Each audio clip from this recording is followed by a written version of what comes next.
4 విడతల్లో రాష్ట్ర వ్యాప్తంగా రేషన్ కార్డుల పంపిణీ చేపడుతున్నట్లు మంత్రి నాదెండ్ల మనోహర్ తెలిపారు. రేషన్ దుకాణాల్లో ప్రతి నెల తనిఖీలు చేస్తున్నామన్న మంత్రి నిర్లక్ష్యంగా ఉంటున్న వారిపై చర్యలు తీసుకున్నట్లు వెల్లడించారు. మొదటి విడతలో 9 జిల్లాల్లో కార్డులు పంపిణీ చేయనున్నామని, 4వ విడతలో 46 లక్షల కార్డులు పంపిణీ చేస్తున్నామన్నారు. సాంకేతికతకు ఉపయోగించుకొని పంపిణీ చేస్తున్నట్లు మంత్రి వెల్లడించారు. రేషన్ కార్డుల నమూనాలను మంత్రి మీడియాకు చూపించారు. ఇదే క్యూఆర్ కోడ్ బాక్సెస్ కి ఎట్లా ఇచ్చాము, ప్రతి కార్డు కూడా డెలివర్ అవగానే ఆ క్యూఆర్ కోడ్ స్కాన్ చేసి ఇమ్మీడియట్ గా ఒక డాష్ బోర్డ్ ఏర్పాటు చేసాం. రాష్ట్ర వ్యాప్తంగా ఆ డాష్ బోర్డులో ఈరోజు ఎన్ని కార్డులు పంపిణీ అయినాయి, ఎక్కడ పంపిణీ అయింది, ఎక్కడ షార్ట్ ఫాల్ వచ్చింది, ఒకవేళ ఎక్కడైనా పొరపాటు జరిగితే అది కూడా మాకు ఆ సమాచారం అందించే విధంగా టెక్నాలజీని ఆ విధంగా ఉపయోగించుకుంటూ ఈ కార్యక్రమాన్ని ప్రారంభించబోతున్నాం. ప్రతి ఫేర్ ప్రైస్ షాప్కి ఒక గ్రామ సచివాలయం, వార్డు సచివాలయం నుంచి ఒక సిబ్బందిని అలాట్ చేశాం. స్థానికంగా ఉన్న రెవెన్యూ డిపార్ట్మెంట్ నుంచి ఒక విఆర్ఓ, అదేవిధంగా సర్వేయర్ లేదా ఒక వెల్ఫేర్ అసిస్టెంట్ లేదా ఒక మహిళా పోలీస్ని అలాట్ చేసి ఆ ఫేర్ ప్రైస్ షాప్ డీలర్ ద్వారా ఇంటింటికి వెళ్ళి ఈ కార్డుల పంపిణీ కార్యక్రమం 15 రోజుల లోపే పూర్తి చేసుకునే విధంగా వెసులుబాటు ఆ ఇన్స్ట్రక్షన్స్ కూడా ఇవ్వడం జరిగింది. స్థానికంగా ఉన్న జిల్లా కలెక్టర్లు, జాయింట్ కలెక్టర్లు ఈ 25వ తారీఖు నుంచి ప్రారంభించబోయే ఈ కార్యక్రమంలో కంప్లీట్గా డిజిటల్ ట్రాకింగ్ ఏర్పాటు చేశాం. వాళ్ళకు కూడా మేము ఆ వెసులుబాటు అవకాశం కల్పించాం. ఆ డాష్ బోర్డ్ ద్వారా ఆ జిల్లా కలెక్టర్లు, జాయింట్ కలెక్టర్లు ఇమీడియట్గా చెకప్ చేసుకుని వాళ్ళ జిల్లాకు సంబంధించిన అనేక మండలాల్లో ఏ విధంగా ఈ పంపిణీ జరుగుతుందో దానిపైన కూడా వారు ఎప్పటికప్పుడు సమీక్షించుకోవచ్చు. ఎవరైతే మైగ్రేట్ అయ్యి ఇతర ప్రాంతాల నుంచి వలసకి వెళ్ళారో ఆ కార్డుదారులను మాత్రం నేను కోరుతున్నాను, దయచేసి మా డిపార్ట్మెంట్ నుంచి ఒరిజినల్గా మీరు ఏదైతే కీ రిజిస్టర్లో ఎంటర్ అయ్యారో, అంటే మీరు కార్డు తీసుకునేటప్పుడు ఫస్ట్ టైం ఎక్కడైతే మీరు ఫేర్ ప్రైస్ షాప్లో మీరు నమోదు చేసుకున్నారో మీ వివరాలు మీరు అక్కడే కలెక్ట్ చేసుకోవాల్సిన అవసరం ఉంది. ఎందుకంటే మేము మొన్న ఒక రీజనల్ కాన్ఫరెన్స్ ఏర్పాటు చేసినప్పుడు విశాఖపట్నంలో మా దృష్టికి వచ్చింది, కొన్ని రేషన్ షాప్లో 143% రేషన్ కూడా మేము పంపిణీ చేస్తున్నాం. ఎందుకంటే విజయనగరం, శ్రీకాకుళం, ఇతర జిల్లాల నుంచి వలసలకు వచ్చిన వాళ్ళు విశాఖపట్నం స్థిరపడ్డారు కాబట్టి రేషన్ సరుకులు ఎక్కడైనా తీసుకోవచ్చు కాబట్టి అవకాశాన్ని వాళ్ళు సద్వినియోగం చేసుకుంటున్నారు. కానీ రైస్ కార్డ్ డిస్ట్రిబ్యూషన్ అప్పుడు మాత్రం కంపల్సరీగా వాళ్ళ ఫేర్ ప్రైస్ షాపులు ఎక్కడైతే వాళ్ళు నమోదు చేసుకున్నారో అక్కడికే వాళ్ళు వెళ్ళి కలెక్ట్ చేసుకోవాల్సిన అవసరం ఉంటుందని ఈ సందర్భంగా మీకు తెలుపుకుంటూ, ఈ 15 రోజుల కార్యక్రమం రాష్ట్ర వ్యాప్తంగా ఒక పండుగ వాతావరణంలో ముందుకెళ్ళాలి. అంటే 25వ తారీఖున ప్రారంభించబోయే ఈ కార్యక్రమం నేను మీకు డేట్లతో సహా చెప్తాను. 4 విడతలుగా మేము డివైడ్ చేసాం. దానికి కారణం కూడా ఎక్కడ కూడా డెలివరీ మెకానిజంలో పొరపాటు జరగకూడదు, డిలే జరగకూడదు, మిస్యూజ్ కూడా జరగకూడదు. ఖచ్చితంగా ఈరోజు రాష్ట్రంలో ఒక అద్భుతమైన కార్యక్రమంతో ప్రజలకి మరింత దగ్గరయ్యే విధంగా టెక్నాలజీని ఉపయోగించుకుని ఏ నెలకు ఆ నెల రేషన్ సరఫరా సక్రమంగా జరుగుతుందో లేదా అనేది ఈరోజు గౌరవ ముఖ్యమంత్రి గారు కూడా IVR సర్వే తెప్పించుకుంటున్నారు. ఎవరైతే రేషన్ షాప్లో ఆ సరుకులు తీసుకోలేదు అని కొంతమంది నమోదు చేస్తున్నారో అటువంటి రేషన్ షాపుల పైన ఇమ్మీడియట్గా అదే నెలలోనే జాయింట్ కలెక్టర్ గారి ఆధ్వర్యంలో అక్కడ ఇన్స్పెక్షన్ కూడా కార్యక్రమం చేసేటట్టు ఒక యాప్ డిజైన్ చేసి ప్రతి నెల క్షేత్రస్థాయిలో అటువంటి పర్యవేక్షణ తీసుకురాగలిగాం. 25వ తారీఖున ప్రారంభించబోయే ఈ కార్యక్రమం ముందుగా 9 జిల్లాలకు పరిమితం అవుతుంది. విజయనగరం, NTR జిల్లా, తిరుపతి జిల్లా, విశాఖపట్నం, నెల్లూరు, శ్రీకాకుళం, ఈస్ట్ గోదావరి, వెస్ట్ గోదావరి, కృష్ణా జిల్లాలు. ఇది 25వ తారీఖున ప్రారంభించబోయే 9 జిల్లాలు.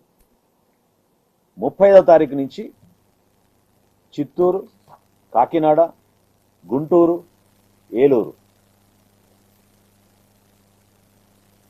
సెప్టెంబర్ 6వ తారీఖు నుంచి అనంతపురం, అల్లూరు సీతారామరాజు జిల్లా, పార్వతీపురం మన్యం, డాక్టర్ బిఆర్ అంబేద్కర్ కోనసీమ, అనకాపల్లి.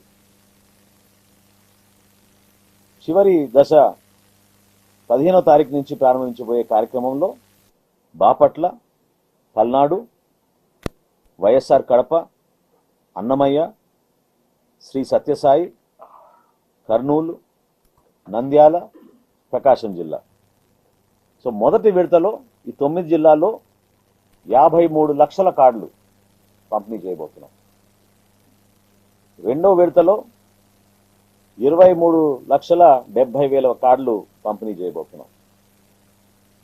మూడో విడతలో 23 లక్షల కార్డులు పంపిణీ చేయబోతున్నాం. నాలుగో విడతలో 46 లక్షల కార్డులు పంపిణీ చేయబోతున్నాం. సో ఇంత భారీ కార్యక్రమం ప్రజలకి మరింత అంకిత భావంతో పనిచేస్తూ మా కూటమి ప్రభుత్వం చేస్తున్న ఈ కార్యక్రమాన్ని విజయవంతం చేయమని సంబంధించిన అధికారులను, గౌరవ ప్రజాప్రతినిధులందరినీ కూడా మనస్ఫూర్తిగా ఈ సందర్భంగా కోరుతున్నాను. తప్పకుండా ప్రతి జిల్లాలో పర్యవేక్షణలో ఎక్కడ లోపం లేకుండా, టెక్నాలజీ ఉపయోగించుకోవడంలో కూడా ఎక్కడ కూడా పొరపాటు లేకుండా ఈ కార్యక్రమాన్ని ముందుకు తీసుకొస్తారు.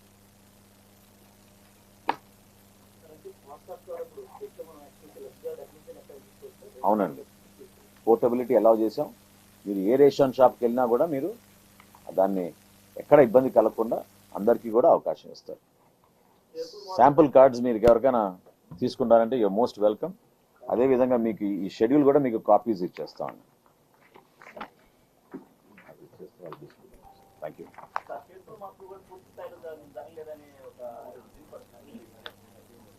లేదండి, ఒక్క హౌస్ హోల్డ్ మ్యాపింగ్ సమస్య తప్ప స్ప్లిట్టింగ్ విషయంలో ఎక్కడ కూడా మేము ఏ అప్లికేషన్స్ అయితే వచ్చినాయో అన్ని అప్లికేషన్స్ని మేము డిస్పోజ్ ఆఫ్ చేసాం. అన్నీ పూర్తయినాయి. మీకు గతంలో కూడా చెప్పాను, మళ్ళీ చెప్పమంటే మీకు ఆ వివరాలు చెప్తాను.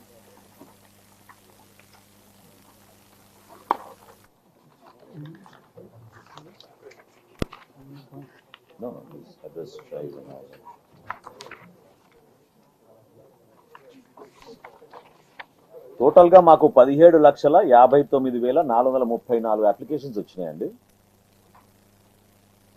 అందులో 16,67,032 అప్లికేషన్లు మేము అప్రూవ్ చేసాం.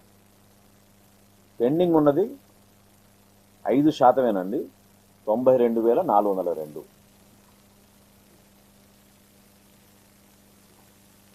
ఇందాక నేను అన్నట్టు కొత్త కార్డులు ఉన్నాయి, చేంజ్ ఆఫ్ అడ్రస్లు ఉన్నాయి, మెంబర్ డిలీషన్లు, మెంబర్ అడిషన్లు అన్నీ ఉన్నాయి.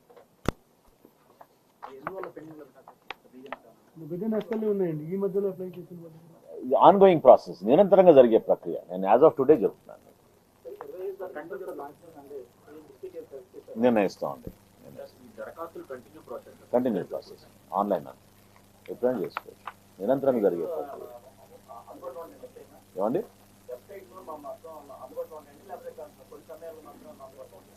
లేదు, ఎప్పుడు అందుబాటులోనే ఉంటాయి. మీరు గ్రామ సచివాలయం, వార్డు సచివాలయంకి వెళ్తే ఈ డేటాబేస్ అంతా అక్కడ ఉంటుంది. తప్పకుండా మీరు చెక్ చేసుకుని మీరు తీసుకోవచ్చు. ఇనీషియల్గా ఒకేసారి ఒత్తిడి ఎక్కువ ఉండింది కాబట్టి ఆ వారం 10 రోజులు డెఫినెట్గా అప్పుడు కొన్ని సమస్యలు వచ్చినాయి. టెక్నికల్గా మనకి సర్వర్ డౌన్ అయింది. దాని తర్వాత మాత్రం మనం స్ట్రీమ్ లైన్ చేసుకున్నామండి. అంటే మీకు లెక్క చెప్తున్నా కదా, 17 లక్షల్లో 16 లక్షల వరకు మనం ఆల్రెడీ క్లియర్ చేసాం. 16,47,000 క్లియర్ చేసాం. సో ఆ పెండింగ్ అనేది చాలా తగ్గించాం. ఇంకా ఏమైనా ఉన్నా అది రాబోయే రోజుల్లో క్లియర్ చేసుకుంటూ వెళ్తాం.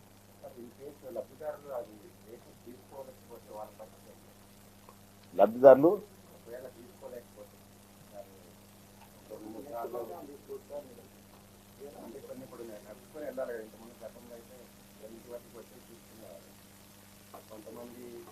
పర్సంటేజ్ ఆఫ్ రేషన్ డిస్ట్రిబ్యూషన్ గతంలో కన్నా పెరిగిందండి. ఇప్పుడు దాదాపు మేము 92 నుంచి 93% వరకు మేము రేషన్ ఎవ్రీ మంత్ ఇవ్వగలుగుతున్నాం. గత 3 నెలల డేటా నేను చెప్తున్నాను. ఎప్పుడైతే ఎండియూ వాహనాలు రద్దు చేశామో, ఇంటింటికి వెళ్ళి మేము డోర్ డెలివరీ చేస్తున్నాము దాదాపు 17 లక్షల మందికి. ఆ డెలివరీ అనేది ఖచ్చితంగా మాకు హెల్ప్ అయింది. రేషన్ సరుకులు అందించడానికి కానీ, వినియోగదారులు వచ్చి తీసుకోవడం కానీ 92 నుంచి 93% పెరిగింది.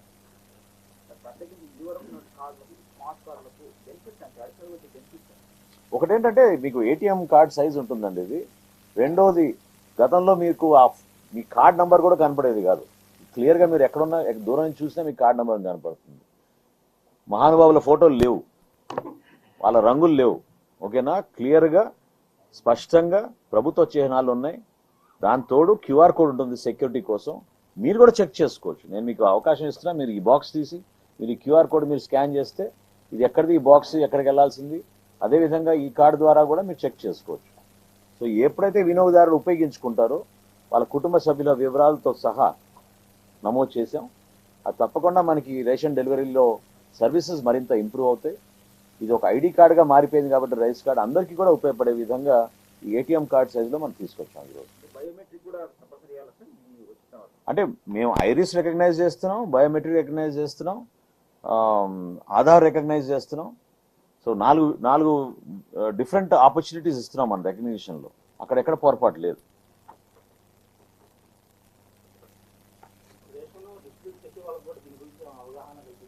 చేసామండి, ట్రైనింగ్ ప్రోగ్రామ్ ఇచ్చాం. ఇప్పుడే నేను ఇందాక అన్నట్టు మీతో రాష్ట్ర వ్యాప్తంగా జాయింట్ కలెక్టర్లతోటి, మా డిఎస్ఓలతోటి, డిఎంలతోటి ఇప్పుడే వీడియో కాన్ఫరెన్స్ పూర్తయింది. వాళ్ళందరూ కూడా స్టెప్ బై స్టెప్ అంతా వివరించాం, ఇంక్లూడింగ్ ఈ బాక్సెస్ ఎట్లా వస్తున్నాయి ప్యాక్ట్ అనేది. ఈ 9 జిల్లాలకు ఆల్రెడీ చేరిపోయినవి. తహసీల్దారులు వాటిని ఓపెన్ చేసుకుని ఆ సంబంధించిన ఫేర్ ప్రైస్ షాపులకు పంపిస్తారు. అక్కడ జిఎస్డబ్ల్యూఎస్ ఎంప్లాయీస్ని ట్యాగ్ చేసి ఇంటింటికి డెలివరీ జరిగే విధంగా ఏది ఫార్మల్ లాంచ్ అయిన తర్వాత, గౌరవ శాసనసభ్యులు, మంత్రులు వాళ్ళందరూ లాంచ్ చేసిన తర్వాత అప్పుడు ఈ కార్యక్రమాన్ని ముందు తీసుకు.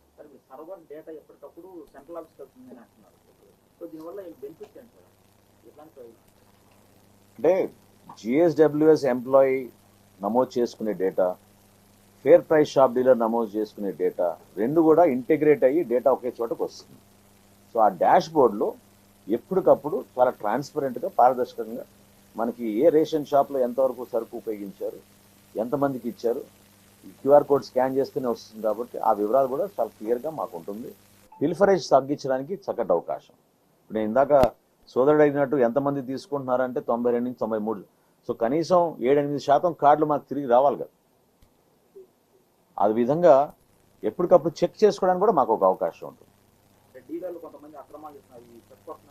ఖచ్చితంగా చెక్ పడుతుంది, ఖచ్చితంగా చెక్ పడుతుంది. టెక్నాలజీని చాలా బాగా ఉపయోగించుకుంటున్నాం. Facial recognition ఉపయోగిస్తున్నాం. గోడౌన్స్లో కూడా మేము ఆర్టిఫిషియల్ ఇంటెలిజెంట్ కెమెరాస్ పెడుతున్నాం. సో స్టోరేజ్ విషయంలో కానివ్వండి, లాస్ట్ మైల్ డెలివరీ విషయంలో కానివ్వండి, ఒక్క ఏఎస్ఆర్ జిల్లాలో ఆఫ్లైన్ జరుగుతుంది తప్ప, ఎందుకంటే అక్కడ ఇంకా కనెక్టివిటీ ప్రాబ్లమ్స్ ఉన్నాయి, అక్కడ సెల్ టవర్లు కొంచెం ఇబ్బందిగా ఉంది. కానీ మిగతా అన్ని జిల్లాల్లో కూడా అద్భుతంగా ఈ కార్యక్రమానికి ఎప్పటికప్పుడు రియల్ టైం మానిటరింగ్ జరుగుతుంది.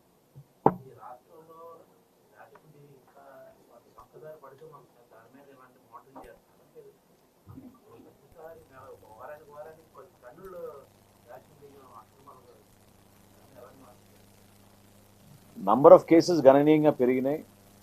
నంబర్ ఆఫ్ ఇన్స్పెక్షన్స్ కానివ్వండి, ఏవైతే మేము ఫిజికల్గా వెళ్ళి స్టాక్ వెరిఫికేషన్ చేసినప్పుడు, లేకపోతే మాకు వచ్చిన సమాచారం మేరకు మా అధికార యంత్రాంగం ఇన్స్పెక్షన్ చేసి ఎన్ఫోర్స్మెంట్ కోసం ప్రత్యేకంగా ఏర్పాటు చేసిన ఒక విభాగాన్ని క్షేత్రస్థాయిలో మేము ఉపయోగిస్తున్నాం.